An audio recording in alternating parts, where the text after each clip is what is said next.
एक ऐसा इलाका जिसे देश के सबसे बड़ी सत्ताधारी पार्टी अपना अभेद्य किला मानती हो, जहां के समीकरण उनके इतने पक्ष में हो कि उनके नेता दम भरकर ये कह सकते हैं कि हमारे टिकट पर तो कुत्ता भी यहां चुनाव लड़े तो जीत जाएगा। यह सिर्फ विपक्ष का नहीं बल्कि उस इलाके के हर एक वोटर के स्वाभिमान का सीधा अपमान था।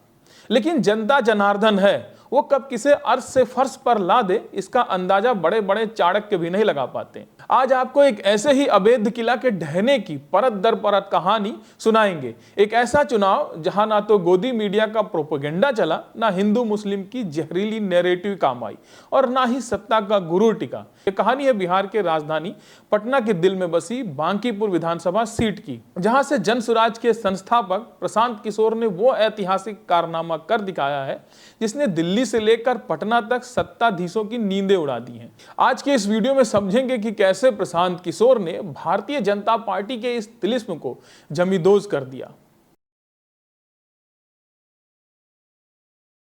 देखिए, राजनीति में कोई भी सीट रातों रात किसी का गढ़ नहीं बन जाती, इसलिए बांकीपुर का इतिहास समझना बेहद जरूरी है। इस सीट को पहले पटना पश्चिम के नाम से जाना जाता था। 1995 से लेकर आज तक यानी पिछले लगभग 30 दशकों से यह सीट भारतीय जनता पार्टी के एक ऐसे जागीर बन चुकी थी जहां उन्हें लगता था कि वो आंखें बंद करके भी चुनाव जीत सकते हैं। इस इलाके की डेमोग्राफी को भी समझते हैं। बांकीपुर सीट पर दलित और मुस्लिम मतदाता की संख्या तुलनात्मक रूप से काफी कम है, जो अमूमन भाजपा के खिलाफ वोट करने के पारंपरिक वर्ग माने जाते हैं। यह पटना का एक शहरी संपन्न और सवर्ण बाहुल्य इलाका है। यहाँ कायस्थ, भूमिहार, राजपूत और वैश्य मतदाताओं की बाहुलता है और यही कारण है कि भाजपा इसे अपना कैप्टिव वोट बैंक यानी बंधुआ वोटर मानकर चलती है। यहाँ से भाजपा के कद्दावर नेता और वर्तमान के पार्टी के राष्ट्रीय अध्यक्ष नितिन नवीन लगातार 5 बार विधायक रह चुके हैं। अब जरा आंकड़ों को देखिए। नवंबर 2025 के विधानसभा चुनाव में जब जन सुराज पार्टी ने 238 सीटों पर चुनाव लड़ा था और उनका खाता भी नहीं खुल पाया था, तब इसी बांकीपुर सीट से नितिन नवीन ने 98,299 वोट यानी 63.28% वोट शेयर हासिल किए थे। उन्होंने अपनी निकटतम प्रतिद्वंदी आरजेडी की रेखा गुप्ता को 51,000 से भी ज्यादा वोटों के विशाल अंतर से रौंद दिया था। जब नितिन नवीन अप्रैल 2026 में राज्यसभा के लिए चुन लिए गए तो यह सीट खाली हो गई और यहां उपचुनाव की नौबत आई। भाजपा ने इस बार अपनी युवा इकाई के नेता नीरज कुमार सिन्हा को मैदान में उतारा। भाजपा आला कमान को लगा होगा कि 51,000 की लीड बहुत ज्यादा है, तो उम्मीदवार कोई भी हो, जीत तो तय ही है। यही वह बिंदु है जहां से विनाश काले विपरीत बुद्धि की शुरुआत होती है। अब देखिए, बांकीपुर का समीकरण ऐसा था कि भाजपा के नेता ऐसा दम भरने लगे कि यहां से भाजपा का कुत्ता भी अगर चुनाव लड़े तो वो भी जीत जाएगा। यह कोई साधारण बयान नहीं था, यह एक सीधे सीधे उस वोटर के मुंह पर तमाचा था जो महंगाई, बेरोजगारी और गिरती कानून व्यवस्था के बीच अपना जीवन काट रहा था। यह उस शहरी मिडिल क्लास का अपमान था जो टैक्स भर भर के अपनी कमर तुड़वा चुका है और बदले में उसे टूटी सड़कें, जल भराव और पेपर लीक का दर्द मिलता है। जब चुनाव प्रचार के दौरान जन सुराज के संस्थापक प्रशांत किशोर ने इस कुत्ता बिल्ली वाले घमंड भरे नैरेटिव के बारे में पूछा गया तो उन्होंने बहुत ही सधा हुआ और तीखा जवाब दिया। प्रशांत किशोर ने स्पष्ट किया कि विरोधी खेमे यानी भाजपा ने हमारे कार्यकर्ताओं और मतदाताओं का अपमान किया है। जनता सब देखती है, वो चुप रहती है, लेकिन वक्त आने पर ऐसा जवाब देती है कि अच्छों का गुरूर टूट जाता है। सत्ता के गलियारों में बैठे नेताओं को यह मुगालता हो गया था कि जनता के पास कोई विकल्प नहीं है। उन्हें लगा कि हिंदू मुस्लिम का तड़का लगाएंगे, विपक्ष को गालियां देंगे और वोटर चुपचाप जाकर कमल का बटन दबाएगा। देखिए, प्रशांत किशोर वो नाम है जिसने 2014 में नरेंद्र मोदी, 2015 में नीतीश कुमार, 2021 में ममता बनर्जी समेत कई नेताओं को सत्ता के शिखर पर पहुंचाया। अब खुद चुनावी अखाड़े में ताल ठोक रहे थे। प्रशांत किशोर के लिए यह चुनाव करो या मरो था। ऐसा इसलिए क्योंकि कुछ ही महीने पहले नवंबर 2025 के विधानसभा चुनाव में उनकी पार्टी जनसुराज ने 238 सीटों पर चुनाव लड़ा था और उन्हें करारी हार का सामना करना पड़ा था। पार्टी उस वक्त एक भी सीट नहीं जीत पाई थी। गोदी मीडिया और भाजपा के आईटी सेल ने तब प्रशांत किशोर का खूब मजाक उड़ाया था, उन्हें हवाई नेता करार दिया गया था। लेकिन प्रशांत किशोर एक रणनीतिककार हैं, वो डेटा को समझते हैं। उन्होंने बांकीपुर को इसलिए चुना क्योंकि यह भाजपा का गढ़ था। राजनीति का एक वसूल है, अगर आपको अपनी ताकत साबित करनी है तो दुश्मन को उसके सबसे मजबूत किले में हराओ। प्रशांत किशोर ने यहाँ पारंपरिक जातिवादी राजनीति नहीं की, उन्होंने बांकीपुर के उस शहरी मतदाता से संवाद किया जो भाजपा को वोट देता था, लेकिन अंदर ही अंदर मौजूदा सरकार की जन विरोधी नीतियां, बेतहाशा महंगाई और नौजवानों के भविष्य से हो रहे खिलवाड़ जैसे नीट पेपर लीक, बेरोजगारी, इन सब से उबल रहा था। प्रशांत किशोर के पास चुनावी हलफनामे के मुताबिक 197.99 करोड़ रुपए की संपत्ति है और उन्हें इस चुनाव का सबसे अमीर प्रत्याशी बनाती है। लेकिन दिलचस्प बात यह है कि इतनी संपत्ति होने के बावजूद प्रशांत किशोर के नाम पर एक भी कार नहीं है। एक ऐसा रणनीतिकार जो पैदल या जमीनी स्तर पर चल के बिहार को मथने निकला था, उसने भाजपा के हवाई उड़ानों वाले नेताओं की जमीनें खिसका दी। देखिए 30 जुलाई 2026 को बांकीपुर में मतदान हुआ और जब शाम को चुनाव आयोग के आंकड़े आ गए तो सब हैरान रह गए। बांकीपुर में महज 34.30% ही मतदान दर्ज किया गया था। राजनीति शास्त्र की पारंपरिक किताबों और वातानुकूलित कमरों में बैठे तथाकथित विश्लेषकों का मानना है कि जब शहरी इलाकों में वोटिंग प्रतिशत गिरता है तो इसका सीधा फायदा कैडर बेस्ड पार्टी यानी भाजपा को होता है। गोदी मीडिया ने तो मान लिया था कि प्रशांत किशोर के समर्थक घर में सो रहे हैं और भाजपा का कैडर वोट डालकर जीत सुनिश्चित कर चुका है। लेकिन जब रिजल्ट आया तो तस्वीर बिल्कुल उल्टी नजर आती है। बांकीपुर का कुल वोटर बेस लगभग 3.5 से लेकर के 4 लाख के बीच है और वहां सिर्फ 34.3% वोट पड़े, लगभग 1.25 लाख वोट। तो बाकी के 65.7% वोटर कहां गए? जो वोटर घर से नहीं निकला वो दरअसल भाजपा का वह कोर वोटर था जो इस सरकार से, इनकी जुमलेबाजी से नाराज था और उसने तय किया कि मैं विपक्ष को वोट नहीं दूंगा लेकिन मैं भाजपा को भी वोट दे करके उसका अहंकार नहीं बढ़ाऊंगा। यह 65% की खामोशी असल में भाजपा के खिलाफ एक खामोश बगावत थी और जो 34.3% लोग बाहर निकले उनमें से एक बड़े हिस्से ने जन स्वराज के पक्ष में बदलाव का बटन दबा दिया। देखिए राजनीतिक विशेषज्ञ जेनजी और खासकर युवाओं का सरकार के खिलाफ आक्रोश जो है उसको भी एक संभावित वजह मान रहे हैं इस बदलाव के लिए। हाल ही में हुए छात्र आंदोलन और शिक्षा मंत्री के इस्तीफे जैसे मुद्दों ने युवाओं के मन में सत्ता के प्रति भयंकर मोहभंग पैदा कर दिया। बांकीपुर का यह कम मतदान उस मोहभंग की चीखती हुई गवाही थी। 3 अगस्त 2026 सोमवार की सुबह पूरे पटना में बारिश हो या ना हो, लेकिन भाजपा दफ्तर में अति आत्मविश्वास की बाढ़ आई हुई थी। मतों की गिनती 31 राउंड में होनी थी। भाजपा को पूरा यकीन था कि उनका कुत्ता भी जीत जाएगा वाला फॉर्मूला काम कर रहा है। सुबह सुबह गोदी मीडिया और सोशल मीडिया पर भी विजुअल्स तैरने लगे। पटना के भाजपा कार्यालय में जश्न की तैयारियां शुरू हो चुकी थी। हलवाइयों को ऑर्डर दे दिया गया था और 200 किलो से ज्यादा लड्डू तैयार करवाए जा रहे थे। इसे कहते हैं ख्याली पुलाव पकाना या बिल्ली के भांग से छींक टूटने की उम्मीद करना। लेकिन जैसे ही ईवीएम के सील टूटे, भाजपा के इन लड्डुओं में कड़वाहट घुलने लगी। चुनाव आयोग के रुझानों ने हर राउंड के साथ सत्ता के अहंकार को चकनाचूर करना शुरू कर दिया।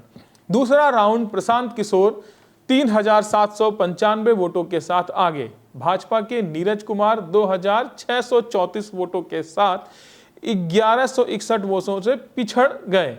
पांचवा राउंड प्रशांत किशोर की लीड बढ़कर 2319 हो गई। छठा राउंड प्रशांत किशोर को 11,603 वोट मिले, भाजपा को 8,152।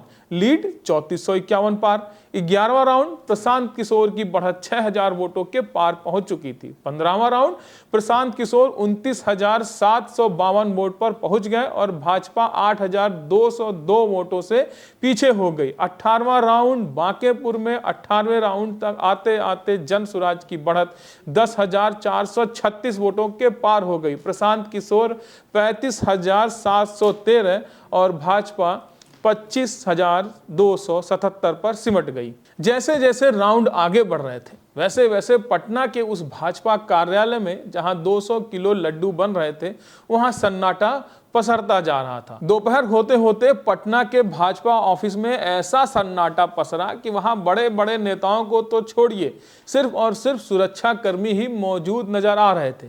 इसे कहते हैं गुरूर का सिर नीचा। जो नेता टीवी पर बैठकर ज्ञान बांटते थे वो सब अपने अपने बिलों में जाकर के छिप गए थे। जब 31 राउंड की पूरी गिनती खत्म हुई तो जो फाइनल नतीजे सामने आए उसने भारतीय राजनीति में एक नए भूचाल की पुष्टि कर दी। फाइनल आंकड़े कुछ इस प्रकार रहे। प्रशांत किशोर जनसुराज के 63,203 वोट, नीरज कुमार सिन्हा भाजपा के 44,250 वोट। जीत का अंतर देखिए, प्रशांत किशोर ने भाजपा को 18,953 वोटों के विशाल अंतर से हरा दिया। आरजेडी का हस्र रेखा गुप्ता जो है वो 2025 में दूसरे नंबर पर थी। इस बार कुछ हजार वोटों पर ही सिमटकर वो तीसरे स्थान पर रह गईं।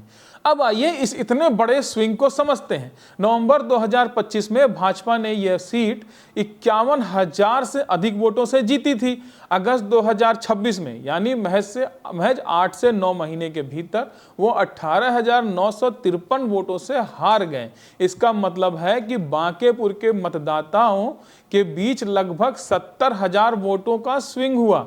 एक शहरी सीट पर जहां कुल वोटिंग ही 1.25 लाख के आसपास हुई हो वहां 70,000 वोटों का इधर से उधर होना कोई सामान्य घटना नहीं है। यह एक राजनीतिक सुनामी है। यह साबित करता है कि प्रशांत किशोर की जीत सिर्फ आरजेडी या विपक्ष के बचे कुचे वोटों से नहीं हुई है, बल्कि उन्होंने भाजपा के उस कोर वोटर जो सवर्ण है, जो शहरी वोटर जिन पर दम भरती थी भाजपा, उनके मन में भी सेंध लगा दी है, जो अब मोदी सरकार और भाजपा की नीतियों से पूरी तरह ऊब चुका है। यह जनता का सीधा संदेश है कि आप हमें हिंदू मुस्लिम के नाम पर डराकर या विश्व गुरु के खोखले नारे देकर जीवन भर मूर्ख नहीं बना सकते।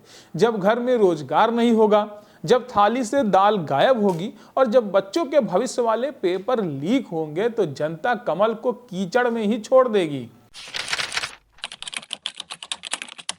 अब देखिए, अब जो है मीडिया फर्जी वोटिंग का रोना रो रही है और उसका विलाप जप रही है। हार का जो ढींगरा है उसके सर पर फोड़ रही है और वही घिसी पिटी स्क्रिप्ट जो है वो निकाली जा रही है। बिहार तक और अन्य न्यूज पोर्टल की रिपोर्ट्स के मुताबिक बांकीपुर उपचुनाव के बीच भाजपा ने जनसुराज पर फर्जी मतदान कराने का आरोप मढ़ना शुरू कर दिया है। इसे कहते हैं खिसियानी बिल्ली खंभा नोचे। जब ये जीतते हैं तो चुनाव आयोग निष्पक्ष होता है, ईवीएम एकदम पवित्र मशीन होती है और लोकतंत्र की जीत होती है। लेकिन जब बांकेपुर की जनता ने प्रशांत किशोर को वोट देकर इनके अहंकार को पंचर किया तो अचानक इन्हें फर्जी वोटिंग याद आने लगी। एक ऐसी सीट पर जो इनकी 30 साल पुरानी जागीर थी, जहां अगर कोई नई पार्टी आकर फर्जी वोटिंग करा दे और सत्ताधारी पार्टी ताकती रह जाए तो यह आरोप जनसुराज पर नहीं बल्कि खुद सरकार के नकारापन पर एक बड़ा सवालिया निशान है। दूसरी तरफ मीडिया का विलाप देखने लायक था।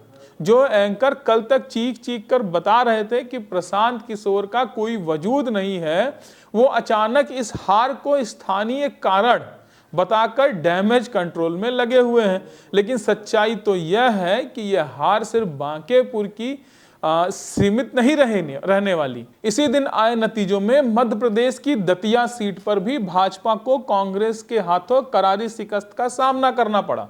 दतिया वो सीट थी जहां से भाजपा ने अपने कद्दावर नेता और पूर्व गृह मंत्री नरोत्तम मिश्रा का टिकट काटकर आशुतोष तिवारी को दिया था। लेकिन वहां भी जनता ने कांग्रेस के घनश्याम सिंह को चुन लिया। तो अगर आप दतिया और बांकेपुर के नतीजों को मिलाकर देखें तो यह भाजपा के लिए एक चेतावनी है। यह हिंदी पट्टी के उस वोटर का मोहभंग है जो सत्ताधारी पार्टी के रवैये से त्रस्त हो चुका है। अब बांकीपुर का यह चुनाव महज एक विधायक चुनने का चुनाव नहीं था, यह एक प्रयोगशाला थी। प्रशांत किशोर ने जन स्वराज के जरिए अपनी पहली ही चुनावी जीत से यह साबित कर दिया कि अगर विपक्ष के पास जमीनी रणनीति हो, सही डेटा एनालिसिस हो और जनता से जुड़ने का साफ नजरिया हो तो भाजपा के किसी भी तथाकथित अभेद्य किला को जमींदोज किया जा सकता है। यह उन तमाम विपक्षी दलों के लिए एक सबक है जो सिर्फ ट्विटर पर बैठकर, अब एक्स है, बैठकर राजनीति करते हैं और सोचते हैं कि भाजपा अपनी गलतियों से खुद हार जाएगी। प्रशांत किशोर ने सड़क पर उतरकर गांव-गांव, गली-गली जाकर जनता से बात की। उन्होंने मुद्दों की राजनीति की। उन्होंने कुत्ता बिल्ली वाली गंदी राजनीति का जवाब डेटा और जमीनी मेहनत से दिया।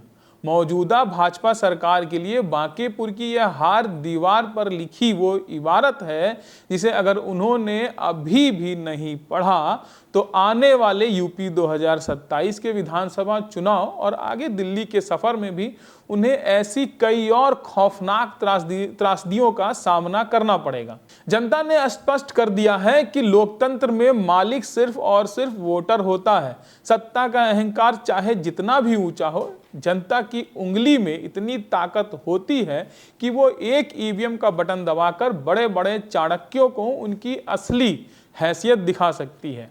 आप इस पूरे खेल को कैसे देखते हैं?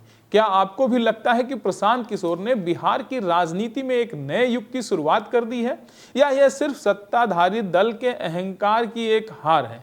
कमेंट करके हमको राय जरूर देंगे। और हाँ, अगर आप भी इस मीडिया की शोरगुल के बीच तथ्य परख और डेटा आधारित पत्रकारिता को जिंदा रखना चाहते हैं, सवाल पूछना बंद नहीं करना चाहते हैं, तो हमारे चैनल को सब्सक्राइब करिए। नमस्कार, मैं ब्रिजेंद्र कुमार।